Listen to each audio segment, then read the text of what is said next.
Anti-immigration rallies are taking place in capital cities and regional centres across the country this afternoon. On August 31st in Brisbane, a rally was held to protest what organisers called mass immigration. Similar protests took place across Australia. I went to see what was really going on. It tells you that we're ruled by communists. And who founded communism? Jews. Welcome to reality.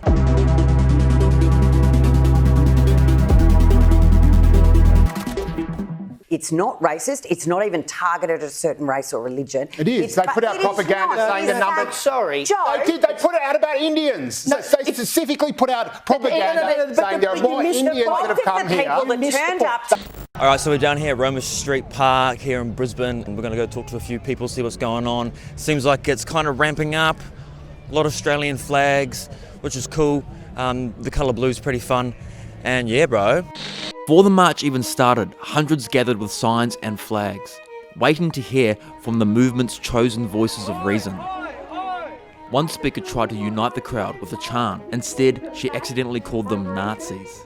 You bunch of Nazis with bloody racists with conspiracy theorists, tinfoil hat wearing grandma killers, let's do this! Another speaker took a more traditional approach, yelling into the microphone, ensuring the crowd knew he was Australian. What am I? I'm an Australian!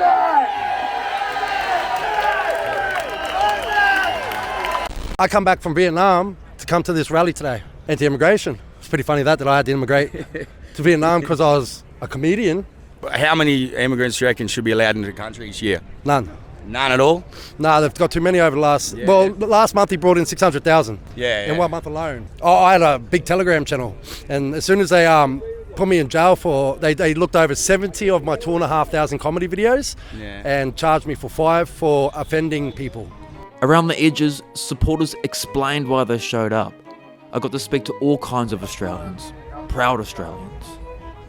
All right, bro, talk me through this hat you've got. So this is what I call my story hat. My identity got engraved like parts of like highlights from my life, where I've come from, things I represent, who I am. I wear it with pride, and there's absolutely nothing wrong with that. What brings you here today? We want our voices heard. We want Aussies to be put first. Obviously, there's people out there who are labelling us racist and whatnot. How has mass immigration affected you personally?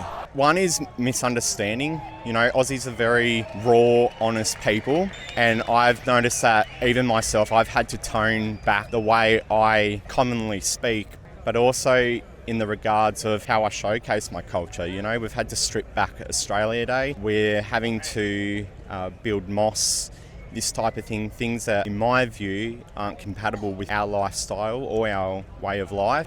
Majority of Australians that I speak to, and I speak to true blue Australians, we're not against immigration. You know, we happily accept anybody who comes to our country. It's on the grounds that you're coming to our country to start a new beginning, and all we ask is that you respect our land, you respect our country, and you respect our people, just like any other place in the world. Come here today, like everyone else, to support a stance of anti-non-white immigration. Diversity equals white genocide. If you import the third world, you will become it. If you become a minority in your own country, it's no longer your country. I don't hear anyone saying Africa is too black. I don't hear anyone saying Japan is too Japanese. I don't hear anyone saying India is too Indian and they need diversity. It's only said about white nations because this is a genocidal policy to get rid of us via stealth. If they can't kill us, they'll encourage our women to breed us out of existence. Begin mass deportations of non-white immigrants who've come here since 1970, throw every last one of them out and their descendants. Actually have some sense. Other people are allowed homogenous nations, why aren't we? After the speeches, the rally began its march through the city. The mood was tense but orderly. I was able to grab one more interview with some young protesters. So what brings you here today, bro? Oh, just standing up for the people of Australia. The mass immigration's rising cost of housing and food, everything. So we're just coming out here today to take a stand against our government. And yeah. What does mass immigration mean to you at the moment? Mass immigration, mainly housing. Yeah? Yeah, just the cost of housing and living.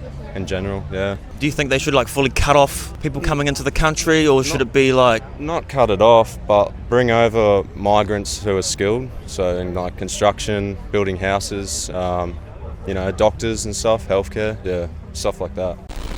Pro-Palestine protesters blocked the route, forcing police to form a line between the two groups. For the next hour, most of the conversation turned into yelling and screaming.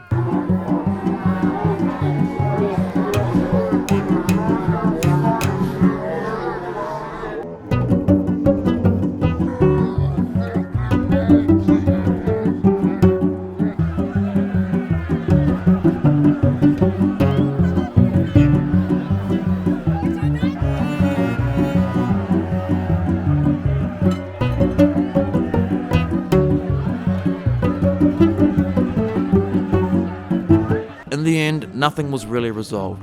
The protesters marched a little, the counter-protesters shouted a little louder, and the police stood in the middle, making sure nobody touched each other. Alright, everyone has pretty much left. This was like a big experience. It was mixed vibes. When we first got here, it kind of felt like family vibes. Like people would bump into you and say sorry, and then the more people that got here, it got pretty hectic. There were some neo-Nazis here, pretty much the Palestine and First Nation protesters turned up as well. There was a bit of conflict, a bit going on. It's crazy, man. I've talked to some really interesting people, and it makes me think, bro, it could be easy being a dictator. You know what I mean? Because I get like, this makes me think about like Hitler and stuff, and they just need one smart person to be like, let's do this. It was wild. Jakey was here helping me, which is really good. So yeah, exhausting. But don't know how I feel at the moment, but we'll probably talk about that later on in this episode. But I didn't know how to feel at the time because I just felt overwhelmed. I had personally never been to anything like this before. I don't endorse anything that anybody was saying that day. I just wanted to be there to document it. I was really exhausted from the day, and as we were leaving, we bumped into one more protester holding a picture frame. He was a constitutional expert from Warwick, a good friend of mine.